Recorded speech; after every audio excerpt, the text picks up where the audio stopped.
All right, good morning or good afternoon, depending on where you are. We are starting today with the Srimad Devi Bhagavatam, Skandha 4, chapter 17.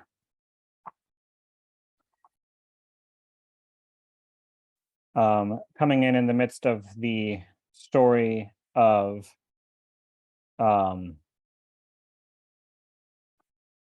so to give a little bit of background, since we were in the middle of a long story here, the two simultaneous avatar sages, Nara and Narayana, have just been approached by a large group of apsaras sent by Indra to try to distract them from their tapas. And instead, the apsaras became attracted to them. That the direction of the intended seduction was reversed. And the apsaras have now all asked to marry them. Janamejaya said, "O Muni, you told before that the heavenly prostitutes, which is indeed accurate, that is their profession, sent by Indra in the hermitage of Narayana became lustful and desired to live with Narayana only, whose heart was calm and quiet. At that moment, when Narayana was about to curse them, since they have harassed him to the point of anger, his brother Nara desisted him or convinced him to desist from taking that step. Now I ask you, what did that triumphant Narayana Muni do in that critical juncture when he was repeatedly asked by those prostitutes sent by Indra to satisfy their lust? O grandsire, I am very eager to know the deeds of Narayana leading to one's freedom. Kindly describe in detail and fulfill my wishes." And keep in mind, when Janamejaya addresses Vyasa as grandsire, that's not a general Indian term of respect for an elder. That is, he is literally his paternal relative.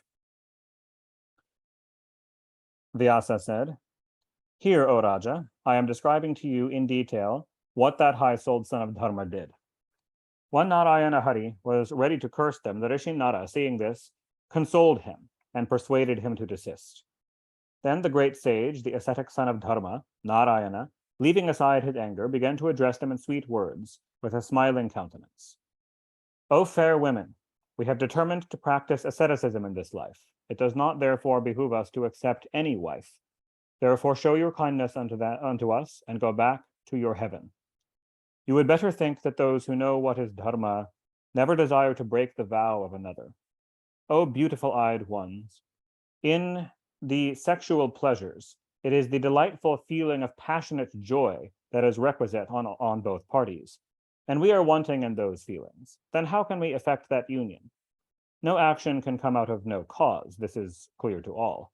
The poets say that sexual power and pleasure is the feeling that must correspond with the mental attitude, and only in that case can it last. And we have no such desire. However, my limbs are all very graceful. I am very fortunate and blessed in this world. Otherwise, how can I be the object of your sincere love towards me? You all are very fortunate. Therefore, do now show this mercy unto me. Do not break my vow. I pray now that in a subsequent birth I may become your husband. O large-eyed fair women, in the 28th Dvapara Yuga, I will certainly incarnate on earth to effect the purpose of the Devas. Then you may all respectively incarnate as the daughters of kings and become my wives." Narayana thus consented to marry them in some other next birth, and consoling them, made them go back to their heavens. They also abandoned their mental disquietude, and on reaching back to Svarga, they explained everything to Indra. Indra heard from these apsaras what the two rishis did, and saw before him Urvashi and other women created by Narayana from his thighs, etc. That happened in the preceding chapters, and began to extol the merits of the high-souled Narayana. Indra said, "Oh, how wonderful is the patience of the Muni! What is the wonderful influence of his tapas! Oh, he has created, by the sheer force of his tapas, Urvashi and these other fair women, unrivaled for their beauties from his thighs." The Lord of the Devas thus extolled his merits and became freed from his anxieties. The virtuous Narayana too devoted himself to the practice of his tapasya. O Raja, thus I have described to you in detail all the wonderful accounts regarding Naranarayana. O superior in the descendants of Bharata, these two, Nara and Narayana, afterwards incarnated themselves, due to Bhrigu's curse, as the two great heroes, Arjuna and Krishna, to relieve the burden of the earth. The Raja said, O respect-giving Muni, now describe in detail the life of the avatar Krishna and dispel my mental doubt. O best of the Munis, why were Vasudeva and Devaki, who were chosen by the very powerful Hari and Ananta as their parents, doomed to so many miseries and afflictions? Why had these parents to remain for a good many years in the prison of Kansa, who pleased directly by their tapasya, that Bhagavan Janardana? Why did Krishna, taking his birth at Mathura, go to Gokula? Also, what was his object to go to Dvaraka, situated in the ocean, when he killed his enemy Kansa? Also, why did his father, mother, and relatives leave their old holy places of residences and go abroad to live in a wretched old country? Why was the Yadu race destroyed by the curse from a Brahmana? How did Sri Krishna Vasudeva finally leave his body after he had relieved the burden of the earth and was about to enter into his heaven? The evildoers of the earth were slain by Krishna and Arjuna of unequaled prowess. But how was it that those who plundered the wives of Sri Hari were not at all punished by him?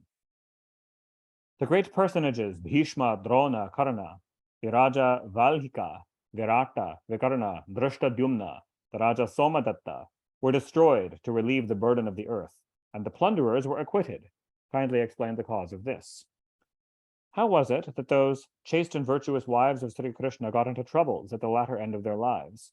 There has arisen a doubt in my mind on this point. Why did the virtuous Vasudeva leave his mortal coil owing to the death of his sons, and why did he die an unusual death? O best of Munis, the Pandavas were devoted to Krishna and they were dharmic. They had to suffer so many troubles. Why was Draupadi so very unfortunate, and she had to suffer so much misery and pain, who was born of Lakshmi from amidst the Yajna Kunda from the altar? Why did Dushasana drag her by her hair while she was in her menstruation period into the hall of audience? And why was it that Sindhu Raja Jayadratha, the Raja of Sindhu, gave her exceeding mental troubles? Why was it that her 5 sons residing in her house were killed by Ashwatthama? What was the cause that the son of Subhadra had to die in the battlefield? Why did the king Kansa kill the 6 sons of Devaki? And why was it that Sri Hari, who was capable of averting fate, did not at all prevent that? What a wonder is this, that in the matters of the Brahmana's curse toward the Yadavas, their being killed in Prabhasa, the total extermination of the Yadu race and the plundering of his wives, why did he allow fate to do these great momentous things? If he was the all-powerful God and he himself Narayana, then why did he incessantly act like a slave towards Ugrasena? All these bring doubt in our minds regarding Narayana Muni, that his deeds are always like those of ordinary persons. Why did his pleasures and pains resemble those of ordinary human beings? Were he God? Why were his actions not godly?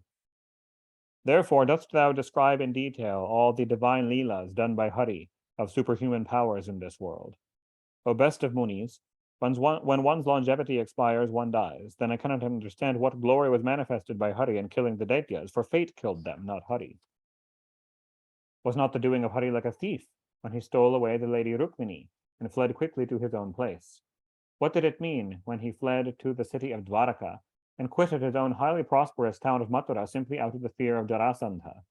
Did not anybody at that time recognize that he was Sri Bhagavan Hari?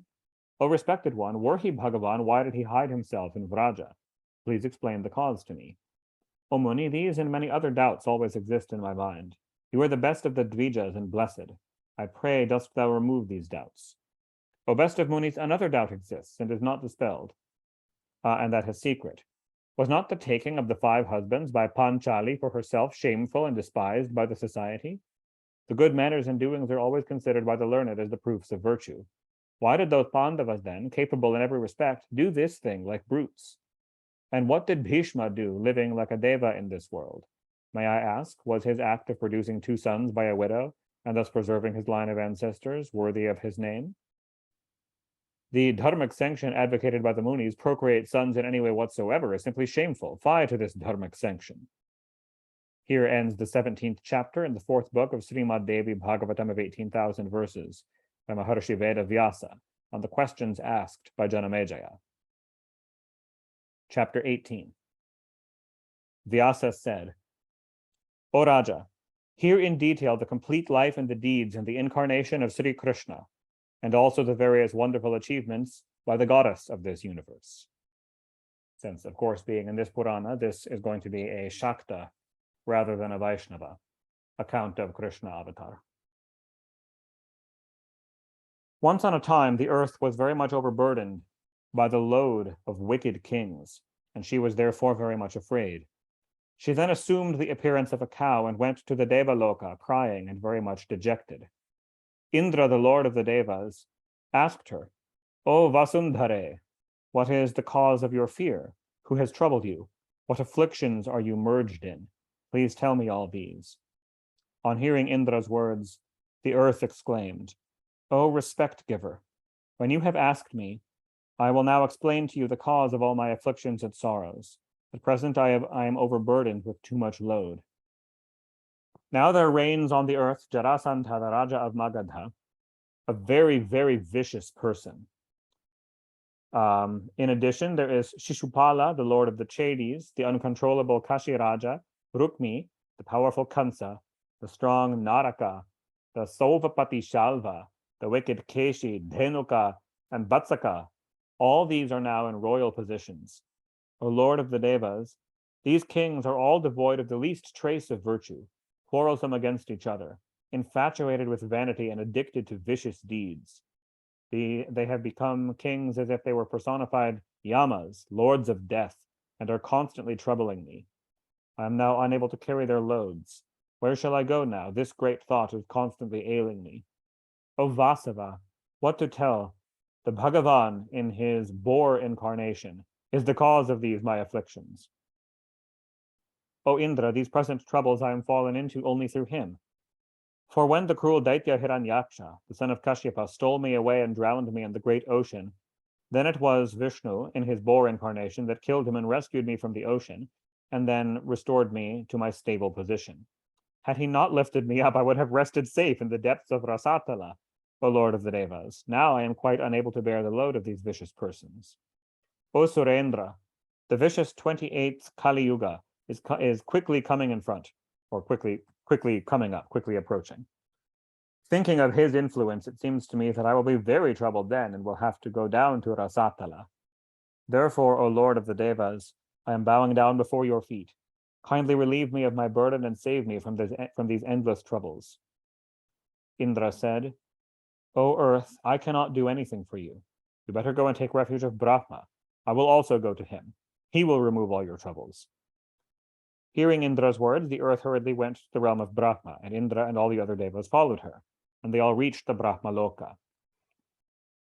O Raja, the grandfather Brahma saw the earth coming to him, and through the power of meditation found out the cause of her coming, without her even having to say it, and said, despite the fact that he already knew the answer, O auspicious one, why are you crying? What troubles do you have now? What wicked person has given you troubles?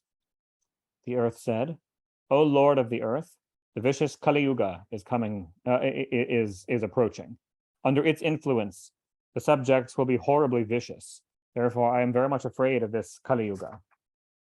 In the beginning of this Kali Yuga, the ancient enemies, the Asuras, have now incarnated on this earth as kings. So to explain, technically this is not in the beginning of the Kali Yuga. What she's referring to is the Dvapara Yuga Sandhi. So in the Sandhi, the closing twilight of the Dvapara Yuga, the qualities of Kali Yuga begin to bleed in to the end of Dvapara. And that is what she's referring to as in the beginning of this Kali Yuga.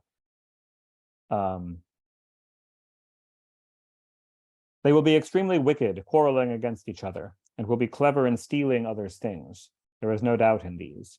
O grandfather, now kill these vicious kings and relieve my burden. O Lord, I am very much troubled by the armies of these kings. Brahma said, O goddess, I too am unable, like Indra, to remove your load.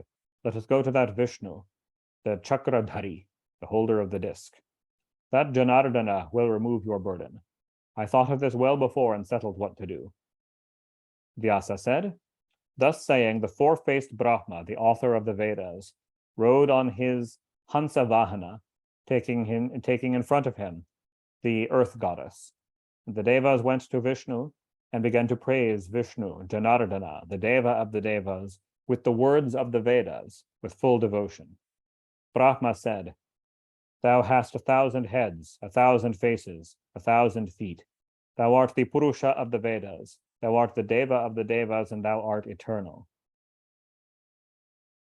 So the implication that they are praising him with the words of the Vedas seems to be that they praised him with the Purusha Suktam of the Vedas. O omnipresent, thou art the past, present, and future. O Lord of Lakshmi, thou hast awarded immortality unto us. Thou art the creator of the universe, the preserver and the destroyer. Thou art the one and the only goal, and thou art the God. Everybody knows that all these glories belong to thee. Vyasa said, O Raja, when Brahma praised him thus, Vishnu, whose sign was Garuda, was highly pleased and appeared before Brahma and the other Devas. The Bhagavan asked them about their welfare and inquired in detail into the cause of their arrival there. Brahma then bowed down to him and, remembering the cause of the sorrows of the earth goddess, said, O Lord, thou art now to relieve the burden of the earth. O thou ocean of mercy, when the end of the Dvapara Yuga will come, thou art to incarnate in the world and kill the wicked kings, and thus to relieve the burden of the earth. Vishnu said, I am not independent in these matters. Why I? Brahma, Mahesha, Indra, Agni, Yama, Vishvakarma, Surya, and Varuna, and other devas, nobody is independent. This whole universe, moving and unmoving, exists under the control of the Yoga Maya. And from Brahma up to the clot of grass, all are strung into the thread of her 3 gunas.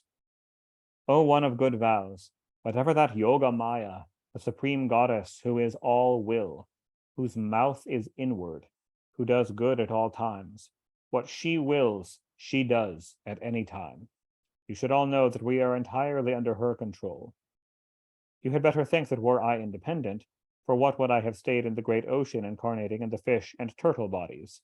O Brahman, what name or pleasure is there in enjoyment in the body of lower animals? What holy merit or any other reward may I expect from being born in the wombs of lower animals? What is the reason that I assume the body of a boar, or of a man lion, or of a dwarf? Why was I born as the son of Jamadagni? Especially why did I, being born of that high-souled Brahman Jamadagni, and being the best of the Brahmanans, do the most atrocious act, like that of a heartless brute, and fill up the lakes with their blood? Alas, I killed the Kshatriyas mercilessly. To say nothing more than that, I killed the sons that were then in the wombs. Were I independent, what for would I have done these horrible and cruel deeds? The Lord of the Devas, see again. In my Rama incarnation, I roamed on foot, helpless and without any provision, in the fearful Dandaka forest, unfrequented by anybody, wearing clotted hair, bark and rags, like a man who feels no shame, and behaved like a hunter, and killed many animals. Being under the delusion of Maya, I could not make out the real nature of the golden deer. Consequently, leaving Janaki in the thatched cottage, I went out pursuing the deer. Though repeatedly warned by me not to leave the place, Lakshmana was moved by the qualities of Prakriti, forsook her and went out in search of me. Then the hypocrite, Ravana, king of the Rakshasas, under the garb of a beggar, stole away by force the daughter of Janaka, who had become very lean on account of sorrows. I was very much distressed owing to separation from my dear wife, and roamed about weeping sorely in the forest, and formed friendship with Sugriva under the influence of the circumstances. It was an act of gross injustice on my part to kill Bali, the Raja of the Vanaras. I freed him from his curse. Afterwards, aided by the Vanaras, I went to Lanka. When my younger brother Lakshmana and myself were both enchained under the chains of the Nagas, the Naga Pasha, and were senseless, the Vanaras all were astonished. Then Garuda came and freed us, 2 brothers, from the Naga Pasha. I considered then what adverse, inauspicious circumstances fate sometimes ordains on our lot. I lost my kingdom, lived in the forests, my father died, Janaki was stolen, and I had to suffer extreme troubles in very deadly battles. I could not know what worse fate still awaited for us. O Suras, what more calamity can you expect to befall any person than that I was from the very first deprived of my kingdoms and wealth and had to go to the forest with the Princess Sita, dwelling in and taking shelter in a dense forest. At the time of my going to the forest, my father did not give me a single penny. Penniless and helpless, I had to go out from the kingdom of Ayodhya on foot. I was compelled to leave my Kshatriya dharma and take up the avocation of a hunter, and thus to spend 14 years in the forest. After that, under the benign influence of fate, I was able to kill that demon Ravana and got the victory in the battle and was able to bring back dear Sita to Ayodhya. There I succeeded in becoming the ruler of the kingdom Koshala with its subjects and got the full kingdom and enjoyed for a few years the pleasures of the world. The stealing away of Sita took place at the first outset. Next, I got my kingdom. Then the subjects began to circulate the bad name regarding Janaki, and I, being afraid of that, deported her into exile in the forest. At that time, I had to suffer again extreme pain and agony due to the separation from my wife. Then the daughter of the goddess Earth descended into the earth, down to the Patala. O Devas, when I had to depend on fate and to suffer so many troubles incessantly, what else can you dare to say that an independent man exists? Afterwards, under the influence of time, I went to heaven with my brothers. Let all this point to what it may. The intelligent, learned people can say what an amount of mishaps take place to one who is dependent. O one born from the lotus, you hear my word, I am in every way dependent. Why I, Rudra, you, and all those suras are fully dependent. And here ends the 18th chapter of the 4th book of the Mahapuranam Srimad Devi Bhagavatam of 18,000 verses by Maharshi Veda Vyasa on the earth Devis going to the heavens. Chapter 19. Vyasa said, the Bhagavan Vishnu spoke again unto Prajapati. Brahman, all these beings fascinated by Maya cannot know the real essence, the highest truth. We too are fascinated by that Maya, and hence we also, being blinded by that, do not at all remember that highest eternal Purusha, calm and quiet, the Jagadguru, the highest self of the nature of pure Satchidanandam. O Brahma, I am Vishnu, I am Brahma, I am Rudra. Thus our I-ness or ahankara has blinded our eyesight, and we are made unable to recognize that eternal highest self. As the wooden dolls dance according to the will of the player, the magician, I am also similarly fascinated by the Maya, and am thus incessantly rolling about like a dependent man. O Brahma, in the beginning of the Kalpa, Maheshwara, you and I saw the wonderful, unspeakable form and glory of that highest self at the time of Rasa Mandala and the Mani Dvipa, where there was the Mandara tree, and the Devas assembled. There I also saw that wonderful thing a second time, and the Sudharnava ocean of nectar. And the most wonderful of it is this, that until we were able to see that form, we did not hear anything of her before. Therefore, O Devas, today do you all remember that Parashakti, the highest self, that all beneficent Shakti that yields all good and auspicious things. That very Shakti will fulfill now all your desires. Vyasa said, O Raja, no sooner had Bhagavan Hari addressed thus, then Brahma and the other Devas at once mentally began to meditate on that eternal Yoga Maya, the goddess of the universe. Being thus meditated upon, at once there appeared before their eyesight the Devi, the goddess of the universe, whose colors were like the blood-red java flower, holding in two of her hands the Pasha and the Ankusha, while the third hand indicated favor, and the fourth hand bade all discard every sort of fear. In other words, the Varada and Abhaya mudras. As the web comes out of a spider and sparks come out of a fire, so this whole universe comes out of that goddess. We all bow down before her with our humble hearts full of devotion. We all salute to that goddess of the universe, Bhuvaneshwari, under whose Mayak Shakti this whole universe, moving and unmoving, is created, who is all intelligence and the ocean of mercy. This world appears real to him who is unable to realize her real essence, and the world drops off as unreal no sooner than he realizes her presence. We all meditate on that all-intelligent goddess, and we all pray to her that she may grant unto us more strength to meditate upon her, and her alone so. We all want to know Mahalakshmi. We all meditate on the omnipotent, May the goddess grant unto us strength to meditate on her so. O thou, the remover of the world's afflictions, beest thou pleased unto us, O thou kind-hearted. Do this work for us and promote our good. O thou Lord of the earth, dost thou relieve the burden of the earth by killing these asuras and bring on our welfare. O thou lotus-eyed, if thou dost not show thy mercy towards the devas, they will never be able to strike their enemies with their weapons in the battlefield. O goddess, thou didst verify the truth of this before, when thou didst assume the appearance of a yaksha and utter the following sentences. O Agni, you burn this blade of grass, etc. This is referring to the Kena Talavakara Upanishad. O mother, Kansa, Bhoma, Kalayavana, Keshi, Jarasandha, son of Brihadrata, Vaka, Putana, Kara, Shalva, and other vicious kings, respectively, are dwelling on the earth. Dost thou better kill them and relieve the burden of the earth? O lotus-eyed, thou hadst killed those asuras without any effort that were not slain by Vishnu or Maheshvara, and they ended their lives while they were beholding thy pleasing countenance. O goddess, holding the moon on her forehead, these Hari, Hara, Brahma, and other gods are unable to move a step without the help of Shakti. Nothing to speak any further. A thousand-headed Nagaraja is unable to hold this earth even for a moment were he not provided with the Shakti of upholding this world, the Bhudharana Shakti. Indra said, O Bhagavati, would Brahma ever be able to create this world without the aid of Saraswati? Would Vishnu, the Deva of the Devas, be ever able to preserve it without the aid of Lakshmi? Or would Maheshvara be ever able to destroy this world without the help of his Uma? No, never. These Devas, the Trinity, are able to take their respective parts in keeping up of the world simply because they are united with the Shaktis incarnated in Saraswati, Lakshmi, and Uma, who are again parts of thee. Vishnu said, O Vimale, were we deprived of thy Shakti, the Creator would never have been able to create the world, I would never have been able to preserve it, and Maheshvara would never have been able to destroy. Therefore, O Devi, thou alone art reigning as the supreme goddess amidst all the glories in the creation, preservation, and destruction of this universe.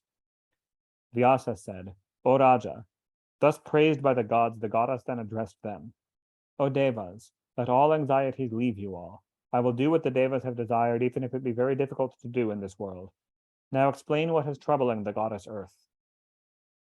The Devas replied, the wicked kings are very much troubling the earth. She can no longer bear their burden, therefore she has come crying unto us. O Bhuvaneshwari, now it is your duty to remove this load from the earth. O auspicious one, know this, the desire of the gods. O mother, in days of yore you have killed the most powerful Danava named Mahisha, attended by lakhs and lakhs of Danavas and Daityas. What to speak, you have slain Shumbha, Nishumha, Rakta Bija, the very powerful Chandamunda, Dhumralochana, Durmukha, Dushasa, the strong Karala, and many other cruel Danavas.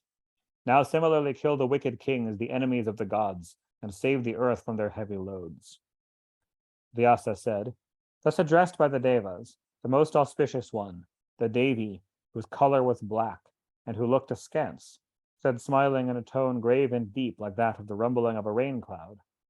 O Suras, I have already thought over how the burden of those wicked kings, part incarnations of Asuras, can be removed.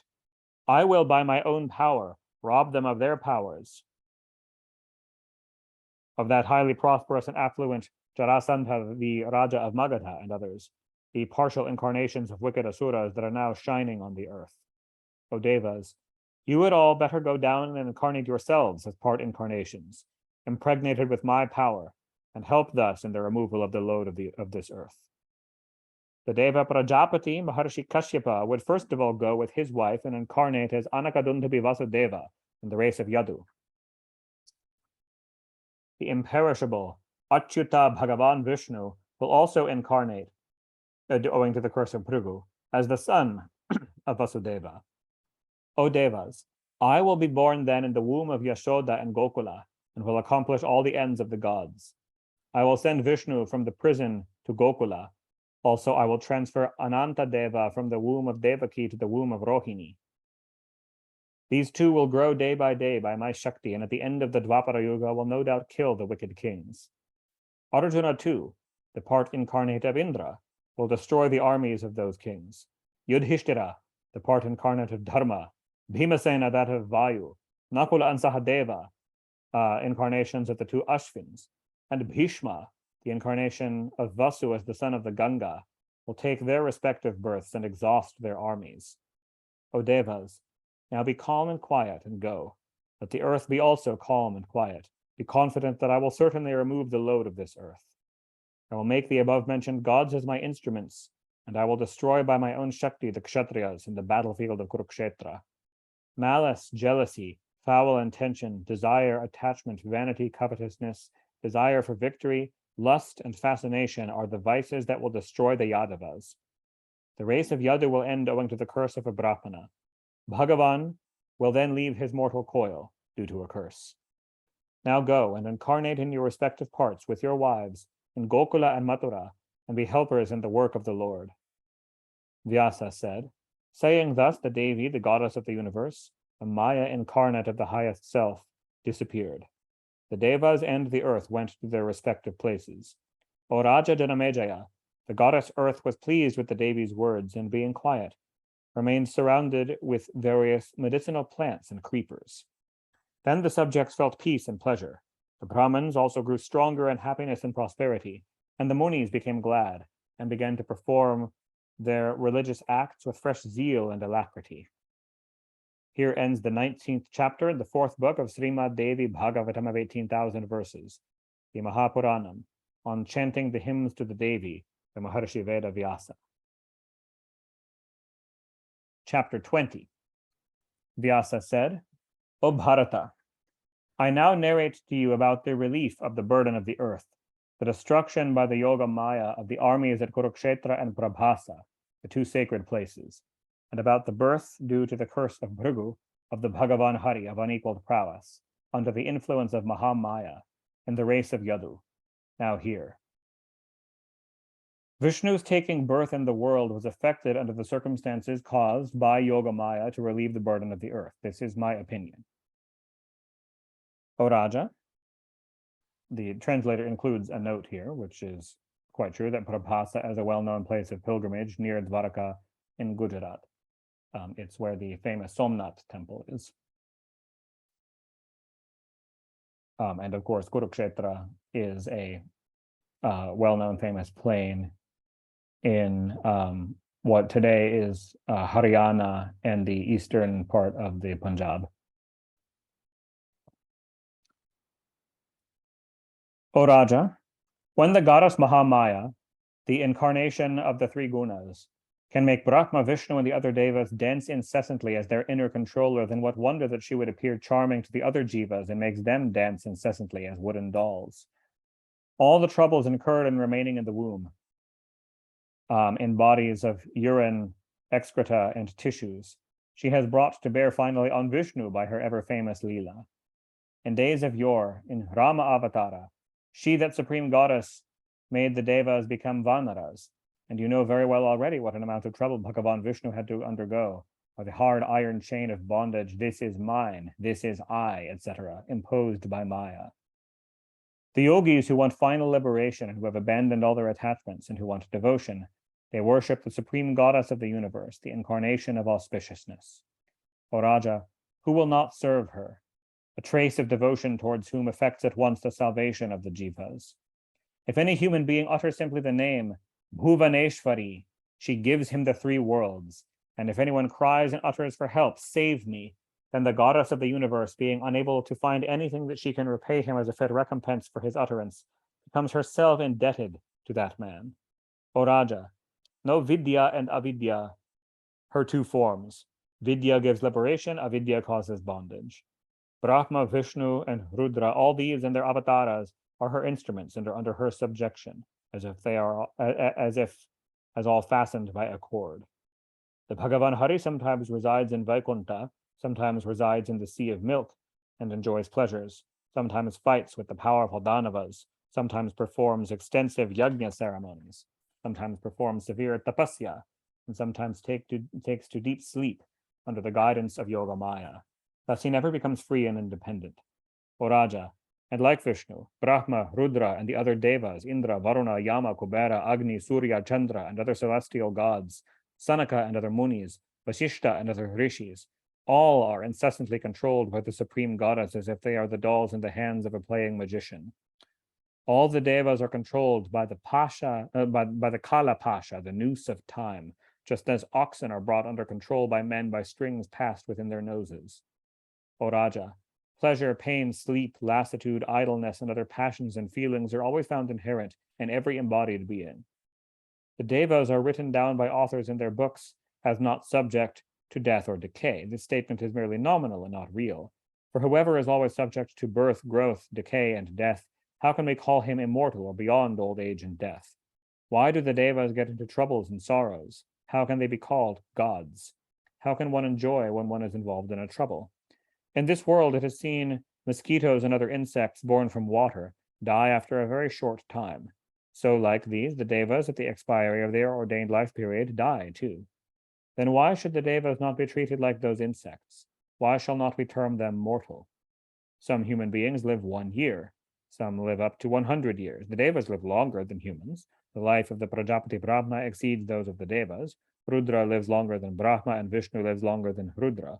All these are thus subject by turns to birth, growth, and decay.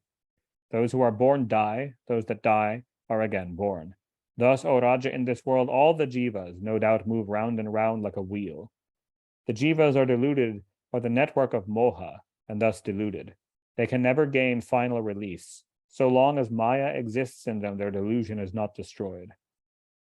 O Raja, at the time of creation, Brahma and all other things came into existence in due order, and they will duly dissolve at the time of the pralaya, the great dissolution. Whatever is the cause of destruction to anybody here, that destroys the body in question. According to the willpower of the supreme goddess, whatever is created by Brahma, none can undo that. Know this as perfectly certain.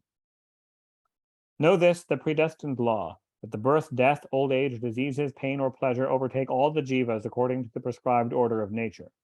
Never do these laws fail to operate in their actions. See, the devas that we see with our physical eyes, the sun and moon, yield pleasure to all. Still, they suffer always troubles at the hands of their enemies. This suffering is never removed. The son of Surya, Shani, is always injurious to people, hence it is termed Manda. The moon, or Chandra Deva, was attacked with consumption and bears a stain on his body. What to speak of ordinary men? The great men even are subject to the prescribed laws of fate and nature. The creator of the world, the four-faced Brahma, is the author of the Vedas and a warder of intelligence. He too, on seeing Saraswati, his own daughter, was afflicted with passion. When Sati, the wife of Shiva, left off her mortal coil, Mahadeva, though he could remove the sorrows of all, was very much moved with passion and greatly afflicted. Then, being burnt very much, as it were, by the fire of passion, he threw himself down in the water of the river Kalindi, and the water of that river became black-colored, as if burnt by the burning fire of the sorrows of Shiva. O Raja, when Mahadeva, being infatuated with Kama, went into the forest of Bhrigu and becoming naked, began to copulate, the ascetic Bhrigu, seeing him in that state, exclaimed, "Oh, you are very shameless," and cursed him thus, "Let your penis drop off just now." Mahadeva, then, to satisfy his thirst for passion, began to drink the water of the lake Amritavapi dug by the Danavas. This is a reference to a story found in the Shaiva Puranas. It's not just the Shakta thing. This whole story is in all the Shaiva texts. It's being referenced there. Indra, too, the lord of the Devas, turned into a bull and carried Vishnu on his back on the face of the earth. What to speak where the omniscience and omnipotence disappeared of Bhagavan Vishnu, who is the first of all created beings and possessed of reason and discrimination? Oh, what a great wonder that he could not know about the golden deer. Judge, O Raja, for yourself the great power of Maya, that even Ramachandra was deluded by passion and very much grieved for the separation from his dear wife Sita, and wept much for her. Greatly deluded, he began to cry aloud and ask the trees, "Where has gone my Sita, the daughter of Janaka? Is she devoured by the rapacious animals, or whether she is stolen by some mischievous person? O brother Lakshmana, I am being consumed by the fire of separation from my beloved. I will commit suicide now, and you too will die due to the separation from me. Our mother too would die when they will hear of our deaths. Shatrugna too will be very much afflicted at our death and will not hold his life. Mata Sumitra too will destroy her life, being afflicted with her son's demise, and then Bharata and his mother's desires will certainly be fulfilled. O Sita, I am very much moved by your separation. Where have you gone, leaving me here? O dear-eyed, O one of thin waist, come, give life unto me. What shall I do? Where shall I go? My life is entirely dependent on you, O daughter of Janaka. I am your darling. Now I am very much depressed owing to separation from you. Please come and speak to me words of hope and courage. Though Rama of unequaled prowess roamed about weeping from forest to forest, yet he could not find Sita. He who is the refuge of all the world, the lotus-eyed Rama, got entangled into the delusion of Maya and had to take refuge himself under the Vanaras, and with their help, constructed the bridge across the ocean, crossed the ocean, and was thus able to kill the valiant warriors Kumbhakarna and Ravana. Then Rama got back his Sita before him, but suspecting, since she had been stolen by the vicious Ravana, made her take an oath, though it is to be remembered that Rama was all-knowing. O Raja, the power of Yogamaya is very great. What shall I speak of her great power? This whole cosmos is always urged into activity by her, and thus goes rolling on and on incessantly.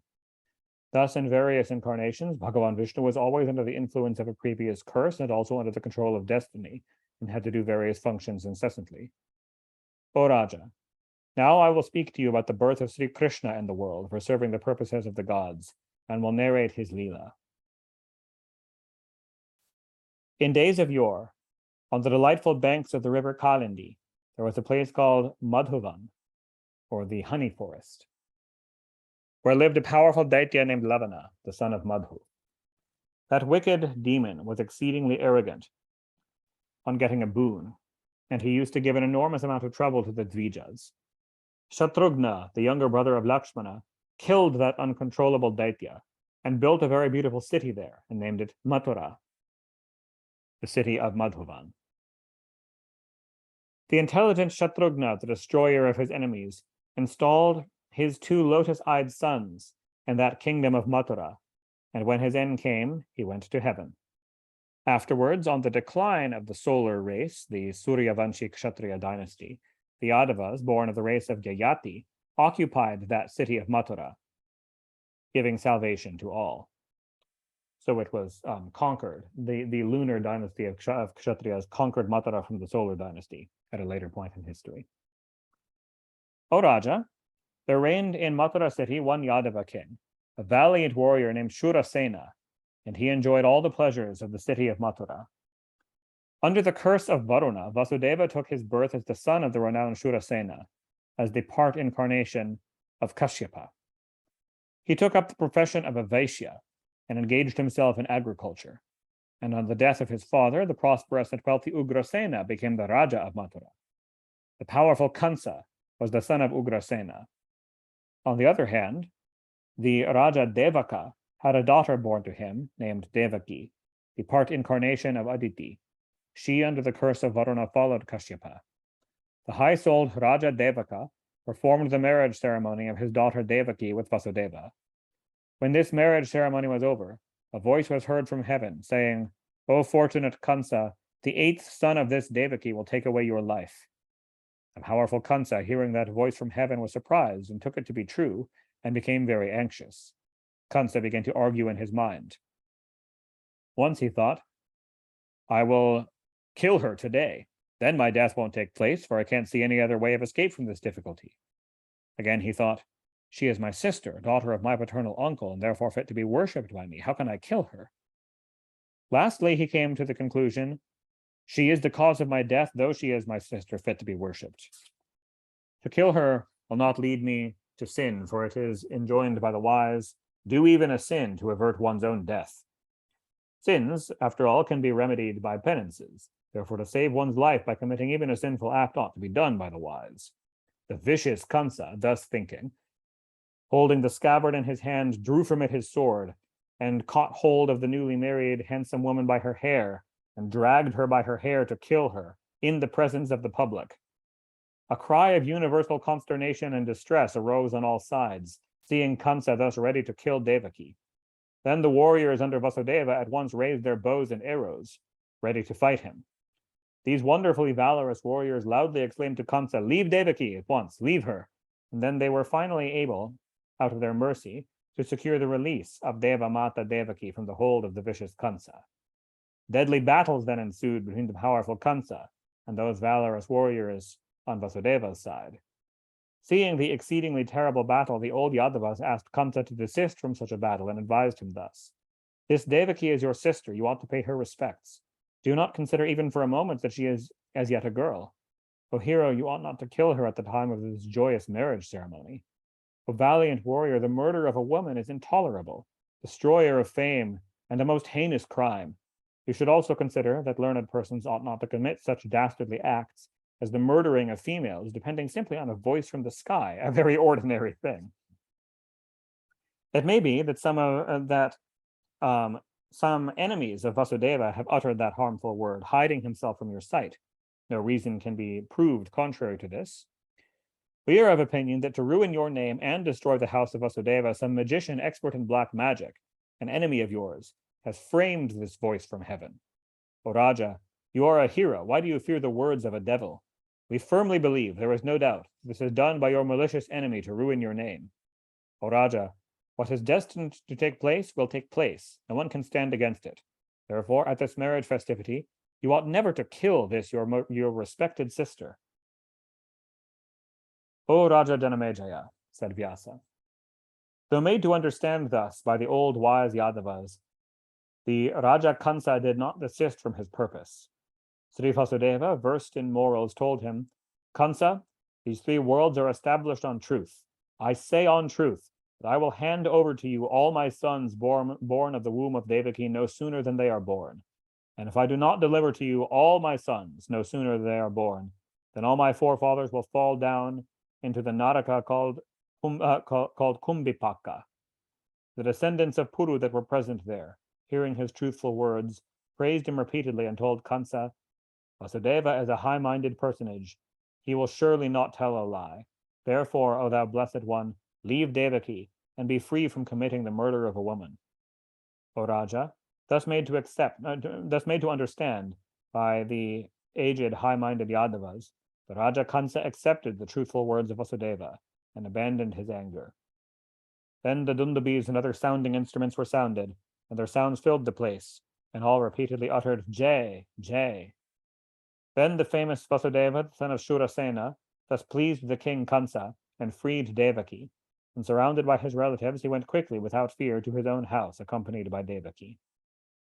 And here ends the 20th chapter in the 4th Adhyaya of Srimad Devi Bhagavatam, the Mahapuranam of 18,000 verses by Maharshi Vedavyasa on Devaki's marriage.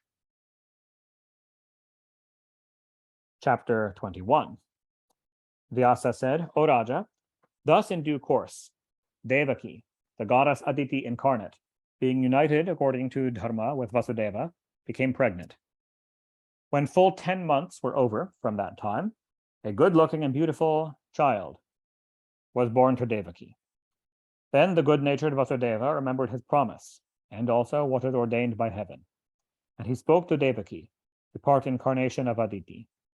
O fair-looking one, you know that I saved your life at our marriage by swearing on oath to deliver all our fresh-born children to Kansa. Now has come the time to hand over the child to Kansa. O good-haired woman, now I will hand our son to Kansa. No, Kansa is very cruel and wicked. I cannot say what step he will take, urged on by fate, to kill our child. O sweet one, we have no hand in the matter.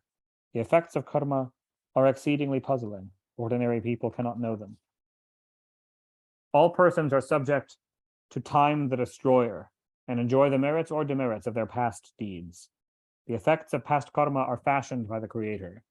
Knowing this, allow me to take away our child." Devaki said, "O Lord, certainly men have to suffer fully the effects of their past karmas. But cannot that be upset by residing in holy places, practicing penances and asceticism, or by making generous gifts? The high-minded Maharshis have fixed rules and penances for destroying the sins of past deeds. 12 years vow to observe penances can purify one from sins such as Brahmanacide, stealing gold, drinking, or stealing the wife of one's guru, and many others. O sinless one, will not anyone be freed from their sinful effects if they observe practices and penances as are ordained by Manu or other munis? If you don't accept penances to be sufficiently purificatory, do you mean to say then that what the Maharshis, Rishis, Yajnavalkya, and other promulgators of Dharma Shastras have uttered, they did so as an act of dire falsehood and villainy? O my husband, what is in the womb of fate will surely come to pass. If this be taken as granted, then the whole Ayurveda and Mantravadas, science and recitation of mantras or sacred formulae, turns out utterly fruitless and false. If all the actions are under the control of fate, then no effect can come out of any effort. So all efforts are reduced to no effect. If what is ordained by heaven is to come to pass, then what is the use of taking recourse to any action, Agnishtoma Yajna, etc., that are declared to lead to the heavens? Judge, if heaven or fate you consider all in all, then the whole Vedas, the revelations from God's mouth, turn out false. If the Vedas be false, there is no reason why the whole Dharma will not be destroyed. Now, when it is seen that effects do come out whenever any exertion is made, then you ought to think out carefully and find out some means to avert danger. Therefore do you judge and find out a good way of preserving the life of our newborn baby. The learned people say that to tell a lie is not a sin if you can thereby save a life and have an honest motive for the welfare of all.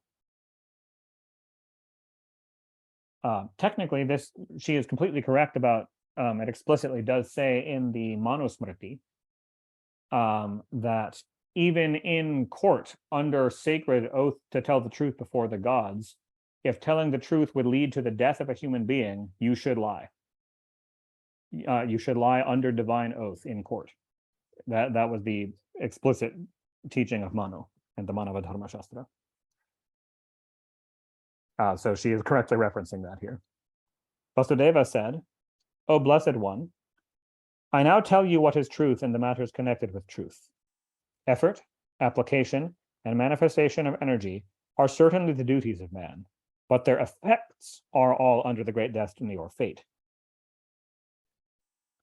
The Pandits, knowing the ancient lore, say that there are three kinds of karma mentioned in the Puranas and Agamas. First, the Sanchita karma, done in past births. The Prarabdha karma, which is the karma already done, or the karma that is currently manifesting, and the Vartamana karma, the karma in hand, the action that we have to do now. Essentially past, present, and future karma. The karma, auspicious and inauspicious, done in many previous lives and preserved in seed forms, remains always inherent in a human soul. Urged on by this karma, the jivas quitting their previous bodies enjoy svarga or naraka as effects of these their own acts. According to their good or bad works, the jivas acquire the higher happy body and enjoy various pleasures in the svargas, or they take up very painful vicious bodies and suffer various pains in naraka. At the expiry of the above period in svarga or naraka, when there comes the time of his assuming another body, the jiva becomes conscious of the linga deha, the subtle body, and takes his birth again. When the linga deha comes into existence, the part of the karma done in various previous births that are ripe and ready to yield their fruits gets attached to the jiva by God. Therefore, the collective effect of karma done in previous births always exists in a jiva's body.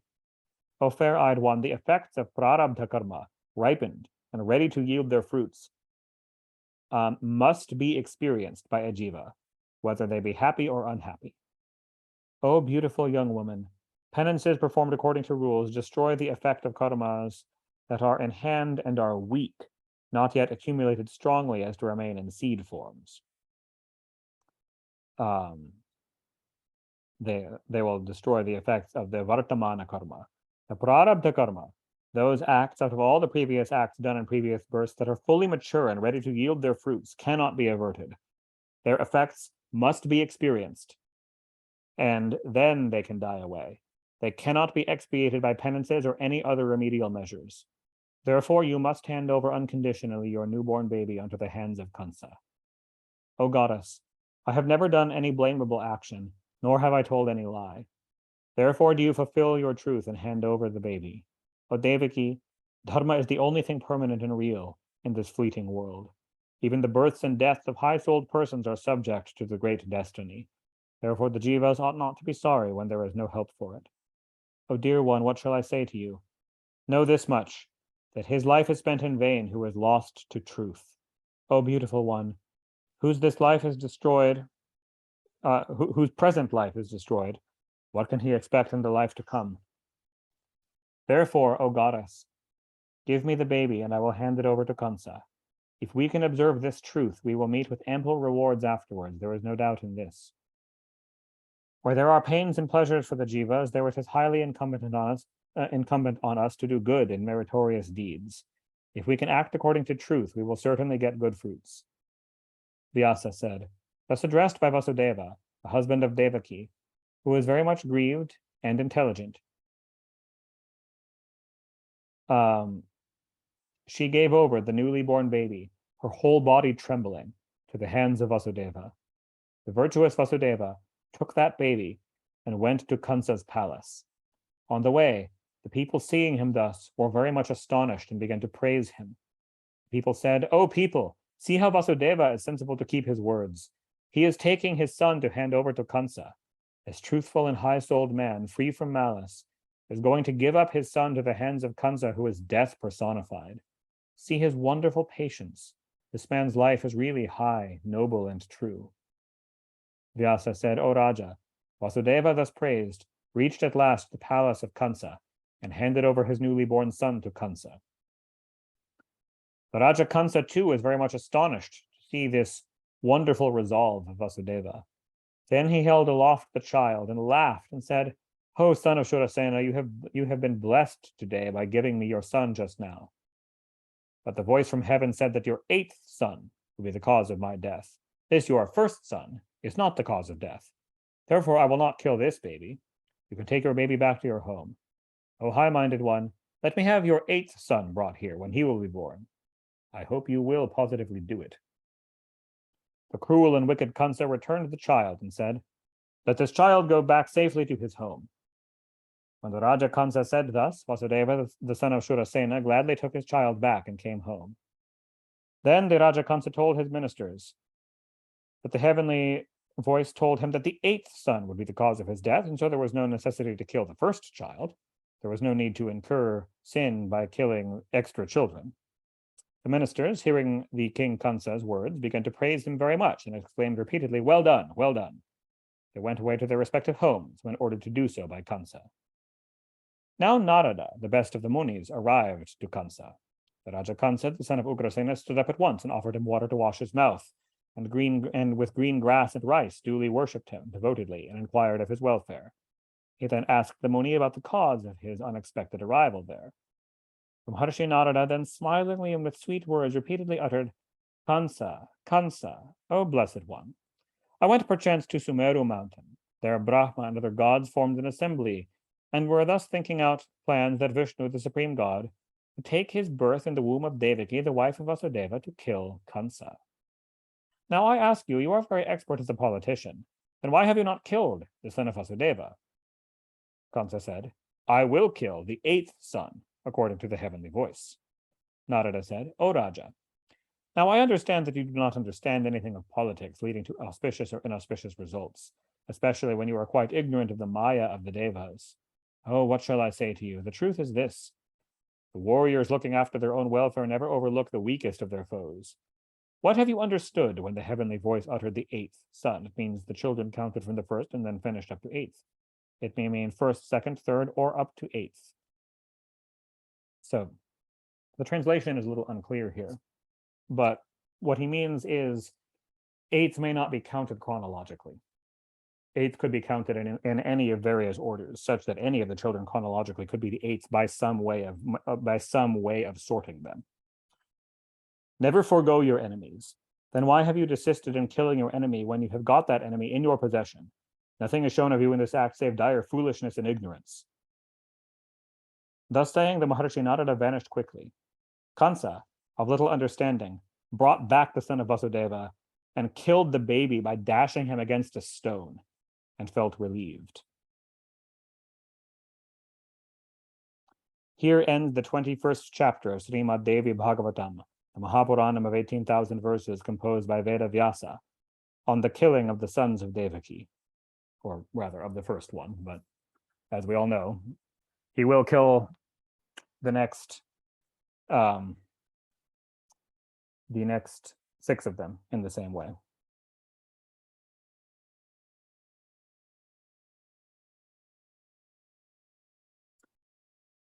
And I think we can stop there for today and continue with the story next time.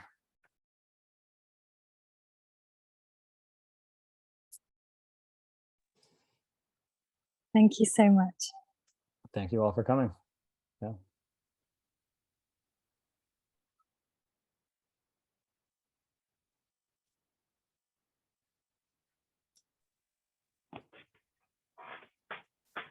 Does anyone have any questions? Devika, do you have any questions? Namaste, Andy. Good to see you. I've never seen you before. I've heard your voice lots of times. It's really nice. Thank you. Right. I guess there's so much to take in. It was such a fascinating topic today. And I guess Shri Krishna is, I just feel like I get very drawn towards hearing anything to do with him. And I had a few observations though. So I'm a psychiatrist, and I was thinking if Kansa, if he existed today in England anyway, we would, we'd diagnose him with a psychotic illness. We would, he would be detained under the Mental Health Act. He would be locked up, and and it just made me think because a lot of it is obviously, if we look at it from a spiritual aspect, it's different. And however, from a cultural aspect, a lot of things are culture specific as well. So, for example, I know that a lot of people who are on the spiritual path will have experiences which in a westernized, at least in this country, medical system would not be accepted as part of mental health. They'd be viewed as mental illness. And so, yeah, it just got me thinking on those lines. Hearing, having intuition, having certain experiences or hearing a direction to do something. And how also, I found it very interesting, David, when you, it felt like you were emphasizing that, was it in a scripture by Manu that there's permission to lie even under oath if it's going to save a human life? Is that correct? Yes. I'd love to hear more about that. Yeah. So Devaki in her mentioned it is said by like high-souled sages, or she used some such phrase, that it's acceptable to lie to save a life. And I was just mentioning this is true if you read the Manava Dharma Shastra, which is also known as the Manu Smriti. It explicitly says it's in a chapter on oaths in court and perjury, in the context of a witness giving testimony in a court case. And of course, at the time, there was no concept of a separation of religion from civil law. So gods were invoked in legal cases, and that a witness on the stand would take a sacred oath to gods before giving testimony. And it explicitly says in Manava Dharma Shastra that if you know that giving true testimony would lead to the death of a human, then you should lie under divine oath. It does explicitly say that in the Manusmriti, in order to save their life. Yeah, thank you. So that was what she was referencing, that or something like that, correctly. Yeah. Okay, so it sounds like there was a pull from her to not, for the direction to be different, and then Kansa as well didn't. It sounds like he wasn't necessarily intending to just kill all children for the sake of it. He was trying to find reasons not to. But yeah, there was other reasons why it had to go this way. There was, yeah. Thank you. Yeah. Dave, I was wondering about that. In the 20th book or whatever, we talked about Shiva in the forest, naked, copulating. Yeah, that reference. He got his genitals cursed by Brigu.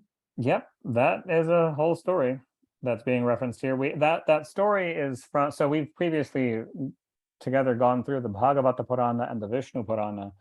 That story is in neither of those. It's in the Linga Purana, and it's referenced in this one. Yeah, there's a whole story cycle of Shiva. To tell it in very brief, Shiva, in a mood of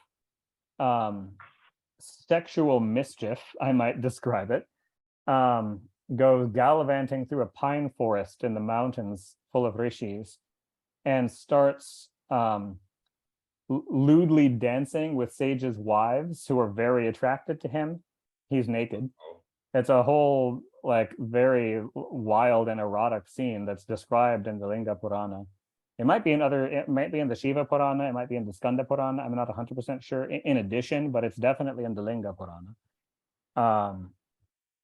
And Bhrigu, angry at seeing his own wife starting to dance with the naked Shiva, curses him for his penis to fall off, and it does. And not only falls off, but bursts into flame and begins on its own to start rampaging through the worlds, burning the universe.